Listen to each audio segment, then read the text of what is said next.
Hello and welcome to Keeping It Young podcast, conversations about marriage, family, and ministry life. I'm Dave. And I'm Bethany. And we are the Youngs. And we're so glad you've joined us today as we continue in our series in Enjoying Singleness. That's what it's called, Enjoying Singleness. Got a couple of messages from our single friends that do listen to it. And one of our friends sent me a message and said, I think this is going to be too short. We need like a 10-week series. And just for singles, and I thought it was just really cool. But for all of you that are single out there, thanks for listening. And I know for those of us who are not single, we can learn as well in episodes such as this.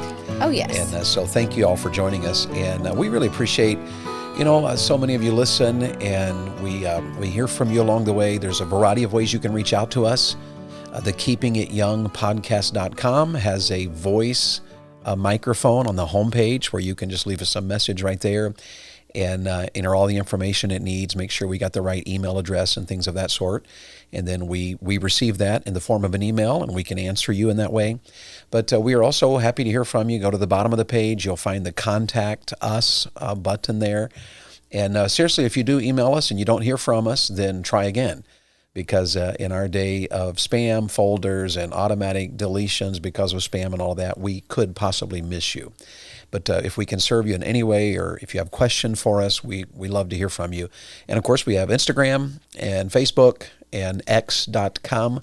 And so we're on all the social media sites as well. And we certainly would love to hear from you. And we are in March, but Yes. we have a little bit of spillover from our Valentine's Day. And we held back. And Our Valentine's Day contest. Yes. And where so, people are writing in and telling us what they love about their spouse, and we got quite a few. we quite a few that came in late. Yes, so, which is totally fine. We understand. David is preaching on the home in our church. February is family month, and of course we were gone at the beginning of February. We had a missions trip to Honduras, which was wonderful, but so we missed a Sunday in there, and so our family month in our church is spilling over into March, and so it just makes sense that our contest from the month of February is spilling over into March. Sure. So we have one more Sunday here left in Family Month over here in the March. And so this is, we just wanted to, before we jump into you singles, we wanted to take some time here to work our way through some of these that came in. And then next week, we will be announcing on the podcast who the winners are from our giveaway regarding these that came in for Valentine's Day. Yes, and we will contact you and ask you what coffee gift card we could get for you, or if we could just send you maybe a Visa gift card so that you can go to the coffee shop of your choice. What I think we should do is have them contact us, and that makes sure they're listening when they win. Wow. Okay, so here's from Sarah Lindsay, whom we met in South Carolina. And she actually, before she gave a tribute to her spouse, she actually asked a question, because when we were talking about keeping the bedroom fresh and all, she came up with a question here. And the question was, we had mentioned something about podcasts that deal with these topics, and Bethany remembered one. And then we'll try to find the others as well. What was that one? Well, the one that I have listened to more on a regular basis is called Java with Julie. It's Dr. Julie Slattery, and she has a whole website dedicated to Christian intimacy. And so I do enjoy listening to her podcast. And so that might be one that you could listen to if you're wanting some questions answered about the intimacy side of your marriage. And I know there's another one that I have listened to, and they do a good job as well. I'll just have to look up the name. Yes, okay. So here's what she said about her husband, Brian. I just wanted to take a minute to share with you how thankful I am for my husband, Brian. We've been married for 22 years. We've had our ups and downs physically and in trials that have crossed our path. He has been my supporter, my spiritual encourager, my comforter, and I love this one, my personal barista. We have 4 kids and we homeschool. He has supported me in that endeavor, and he's acknowledged over and over the amount of work and effort that goes into that. He supports me in balancing and pursuing my gifts and talents that the Lord has given me. He's quick to apologize when he is wrong. He is always seeking to know me better and love me well. I'm just so thankful to the Lord for allowing our paths to cross on the sidewalk at college, and for working in each of our hearts to draw us closer to himself and to each other. I love you, Brian. Thank you for loving me as well. And Brian, that's from your wife, Sarah. And thank you, Sarah, for that. And then here's another one. And this is from our good friends, the Reeses, Hannah and Jeffrey. Jeffrey, I don't know if you listen. I know you're probably on call at the hospital and taking care of your doctor responsibilities, but I hope you catch this one because this is excellent. You want to read this one, sweetheart? Yes. Hannah says, I wanted to jump in and take a minute to say how thankful I am for my sweet hubby of 6 years, Jeffrey. And she says in parentheses, I suppose you can take a teeny bit of credit here since you all did have a rather important part in that. And we have known Jeffrey and then met Hannah as they went through their courtship process, dating process. When I commented to our 2-year-old, she says, the other day that Daddy takes care of us like God takes care of us, it hit me just how blessed I am to be able to say that to her, that I can use Gracie's daily experience of Daddy's love and care as an example to help her build a concept of God is a testament of how well Jeffrey lives out his faith before us. I love seeing Gracie smiling as she imitates Daddy by grabbing the little Bible off the shelf and plopping down next to him for Bible time before bed, even though she may have her passage in First Peter upside down, and she may require a few reminders to sit still during the reading. I'm so glad Jeffrey's consistent example is showing her that Daddy loves God and His Word, and she should too.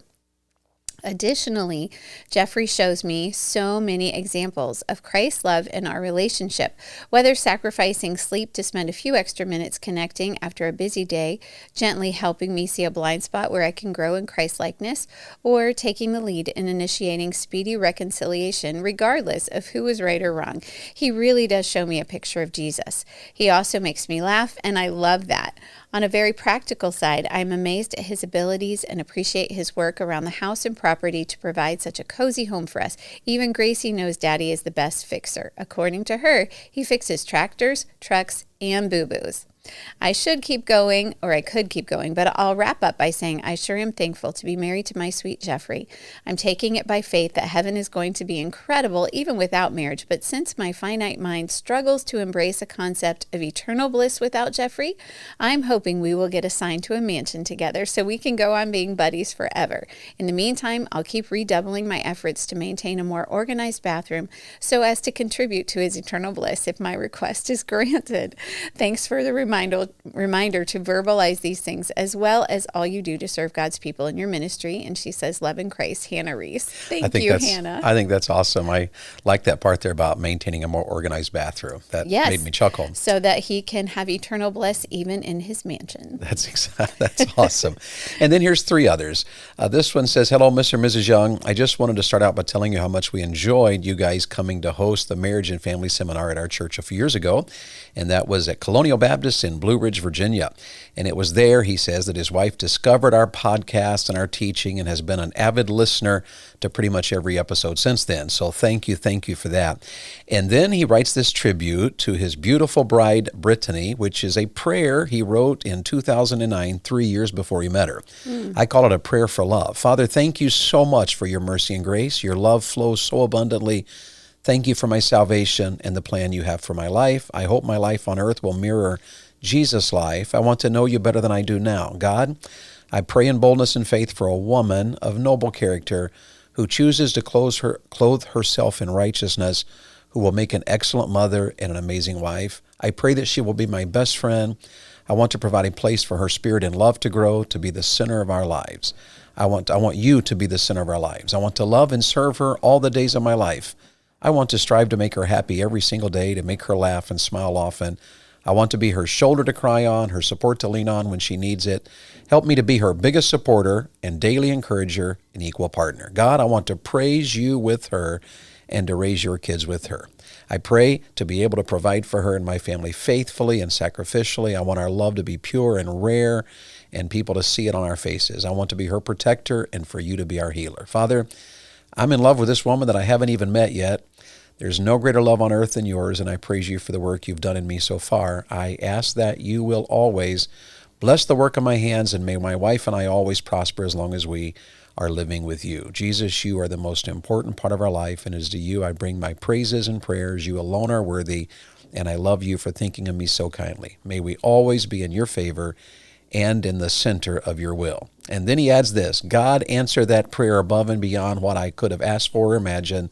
in 2011, and we just celebrated 13 wonderful years this past October. Always grateful, Nathan. So, Brittany, we praise the Lord that God answered his prayer by giving you to him and bringing the two of you together. Yes. And then here's two others, all right? So share with us this one here as Natalie commends her husband, William. They're from Michigan, all right? So read this one Natalie for us. says, I would like to honor my husband, William, for his steadfast faithfulness to our marriage of 27 years and to our 9 children. William invested 31 years of his life in military service, including 4 long Middle East deployments. Along that journey, PTSD, constant back pain, so many other physical struggles, and finally a hip replacement from an injury overseas have taken their toll. In the midst of so much pain, he could have given up on his life and on his commitment to me and the kids, but he never has. He just keeps plowing ahead, trying to make a positive difference in our world, and especially for other struggling veterans. I honor and thank him for this. And that was Natalie Bruck, and she's from Michigan. Thank you so much, William, for your service. And I'm sorry to hear that you've had to struggle so much physically and emotionally from all that you've done in your service to our country, but I think your wife, Natalie, loves you very much, and she's honoring you very well. Absolutely. And we have one more here before we jump into our singleness episode today. And this is from my friend Barry Rowden to his wife, and he says, to my love, my life, my forever, my Michelle. Happy 25th anniversary. From the moment I met you, you've been the most incredible blessing in my life. You are everything I could dream of in a wife: caring, selfless, hardworking, smart, godly, and so incredibly beautiful. You amaze me every day. You have given all of yourself to our family, pouring love, wisdom, and faith into our 8 children. Watching you teach them with such dedication and grace, always guiding them toward the Lord, fills me with admiration. You are truly the heart and soul of our home. Beyond being an extraordinary mother, you are my best friend. Your energy, your humor, your support, you make life so much fun. And after 25 years, you still leave me in awe. I am blessed. I am so blessed, so lucky, and so honored to call you mine. Thank you for your love and for the life we've built together. I wouldn't trade it for anything, and I look forward to the next 25 years together. I love you so much, Michelle. Always yours, Barry. That's so I thought that was sweet. really sweet. So happy anniversary to the Rowdens, and thank you guys for being our friends for so long, and feels like we've known you guys forever, but we're thankful for your 8 kids and just the blessing you are even to our ministry. And we'll touch base with you next week, so make sure you join us next week, and we'll announce who the winners are. Thank all of you who participated in the Valentine's Day. A shout out to our spouses and also into our little giveaway promotion. Yes, and thank you for those of you who are single, who are holding on for the rest of that episode, for the follow-up to the episode we started last week. Thank you for your patience as we read through those. And so last week, when we talked about how to enjoy singleness, we started with stay sweet. And then we moved on to serve others, serve your Absolutely. family, serve in your church.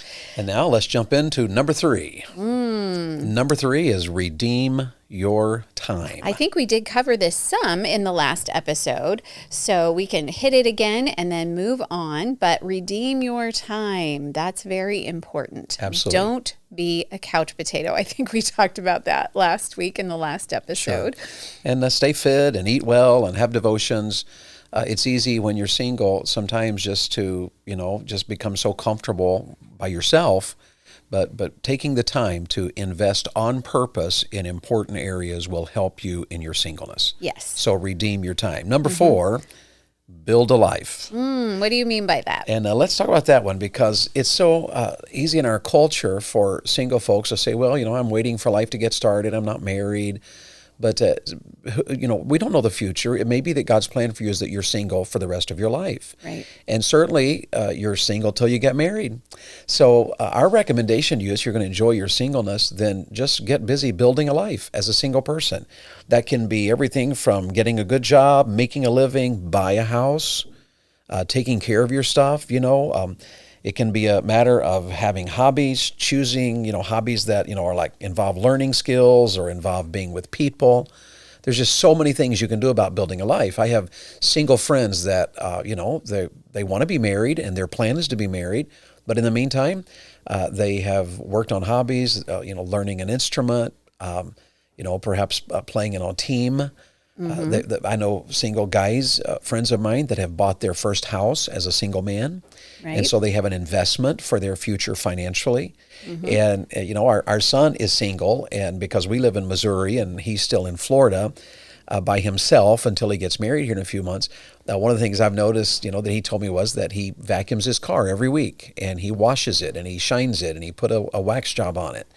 And so it's just a matter of, building a life. Right. And in that building a life, when you're married, you build a life around your spouse or your children, but you also build a life around all the demands of scheduling. Right. When you have children, if they're in school, they play ball, they have school events. So you build your life around that. Right. And many times what makes life worth living is we build our life around relationships. So what I mean here by building a life is go ahead and get a job that you love. Get a job that you are absolutely committed to. It's not about making the most money. If you have a job that you love that is helping you to make ends meet and you're living well, you're paying your rent, you're paying your house payment, you're making all your bills on time. Well, then if you're enjoying life, build a life there. Work Right. hard. Pour yourself into that job. Buy a house. Go ahead and buy a house and take care of the yard and decorate it beautifully and host people. You can invite people over for meals, have single Bible studies, at your home, and take care of your stuff. Keep the house clean. Yes. Just schedule that. Don't think just because, well, it's just me. It's only me that uses this car, and so it can be a mess. Or it's just me in the house. It doesn't really matter what it looks like. It does matter, and it might just help your outlook a little bit if you wake up surrounded by an organized home, a clean home, and filled with things that you like, you enjoy seeing, decorations that you like.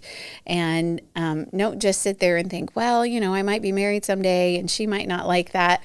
Well, you can cross that bridge when you come to it. So decorate it the way you like it. Keep your car up instead of every time you have to have a rider and you're driving someone somewhere, instead of being like, oh, sorry about all the fast food bags, or sorry about all the trash, or sorry about this. Well, just keep up with your car. Just make one day a week. This is the car clean out day, and we're going to take it all out and we're going to take care of it. And you had talked about get a job that you like. There are way too many young people, young adults who are like, you know what, I'm just going to do this until I get the job I like. And I do understand transition time. Sometimes right when you just graduate from college and you're waiting for something to come through, maybe you have a degree in a certain higher type paying job and that's something you're going to need to get into and work your way into. Well, I understand having a transition job. Like, I'm just going to work here at FedEx, or I'm just going to work here at Wendy's until I can get all the paperwork done so I can do this job. So I understand that. But don't wait for, well, you know what, maybe I'll get married in a few years, or maybe the Lord will move me here or whatever. Well, go ahead and get a job that you really, really enjoy and that pays the bills and can take care of you, and stop waiting for, well, maybe someday. God doesn't deal in the what ifs. He is in our past, he is in our present, he is in our future, but he only deals with us in the present because that's where we are. So we can leave the future to him. Don't deal in the what ifs. And so get yourself a good job that you really love. Take care of your place, take care of your stuff, make a living, choose hobbies that you enjoy. Yeah, and so many times we think of the mundane things as negative.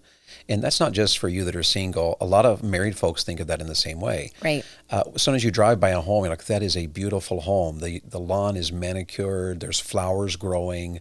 The windows are washed.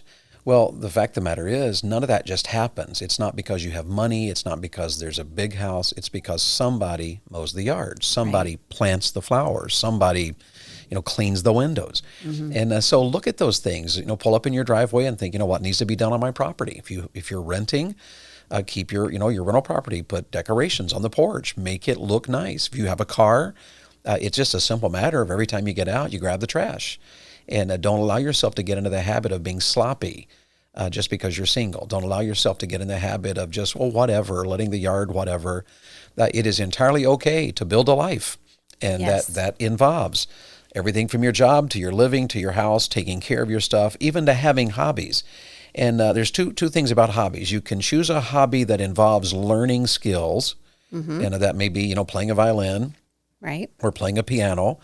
And those things can bring great joy to your life. They're great accomplishments, and it's a skill that you can use all the way to eternity. And if you learn how to play the piano when you're in your 20s or your 30s, you can use that when you're 70 You can. or older. So Or maybe painting, art of some sort. yes, or cooking. Yes. Take a cooking class and learn to bake.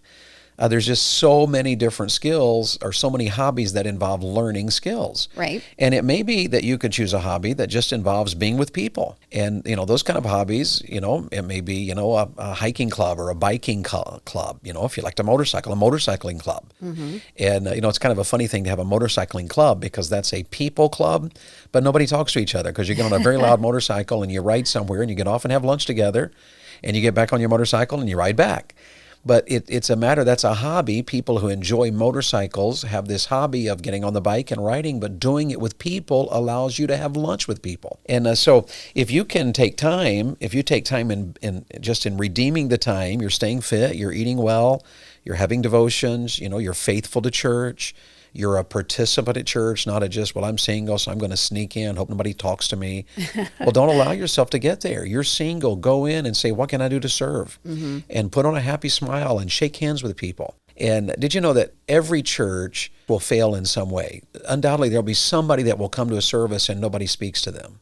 But that should be the rare exception in any church. Yes. If you're single and you're sitting in a service and you're just scrolling Instagram because you're bored and you're single and here I am in church because I'm supposed to be. Well, stop it.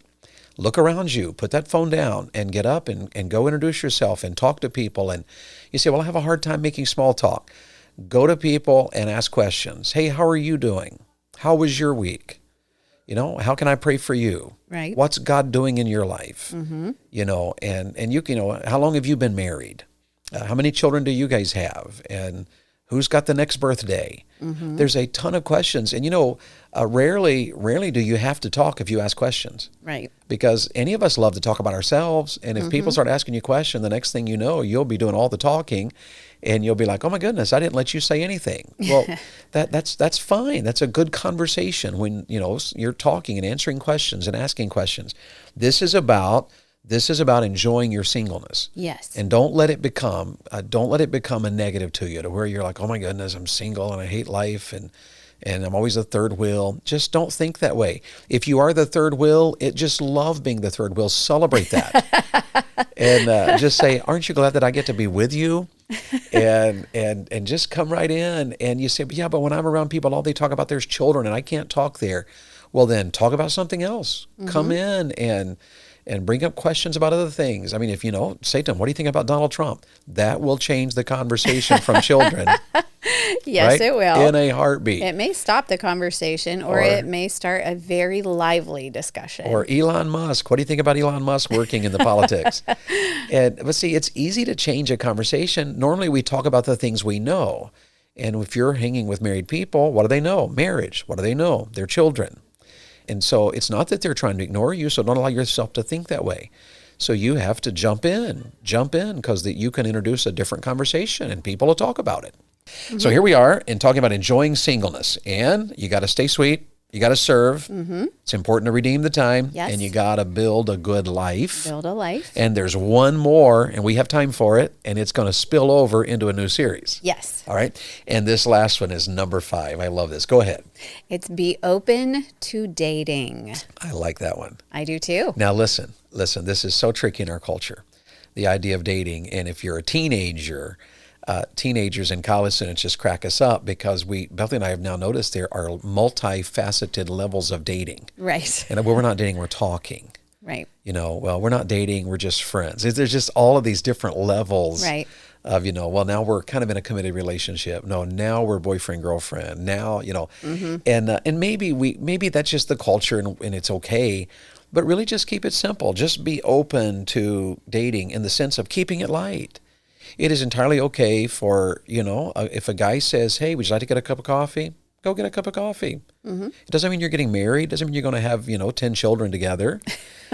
All it means is, you know what? I'm lonely. You're lonely. I have the time, you have the time, let's have a cup of coffee. Right. Every person we know who is married, without exception, it started because of a relationship that began to build. Mm-hmm. And relationships always take time and talking. And that's just how simple it is. When you spend time with someone and you start talking to them, the fact of the matter is you find out that, oh my goodness, this person is a person and they have thoughts and dreams, and it's just so interesting. We love being around couples because finding out how they met, right, or finding out, what did she like about him, or how different are they? Mm-hmm. And we found couples that have met all over the place. Some on the internet. Right. Others will meet in church. Some will meet at work. There's a ton of places to meet. Some of them knew each other in college and were just friends. And then a few years later, they see each other on social media, and one of them will reach out and just say, hey, just thinking about you. Saw you on social media, seeing how the Lord's using you or whatever, and just wanted to reach out and say hi. And then they start communicating, and the next thing they know, they're starting a long distance relationship and flying to see each other or whatever. But we're going to cover a lot of this in our next series.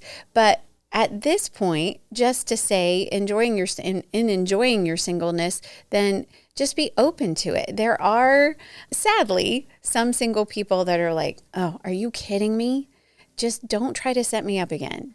And I do understand, as much as a married person can understand, that in the position that you find yourself in the season of life that God has given you at this point, you are thinking, you know what, been there, done that, don't want to try it anymore.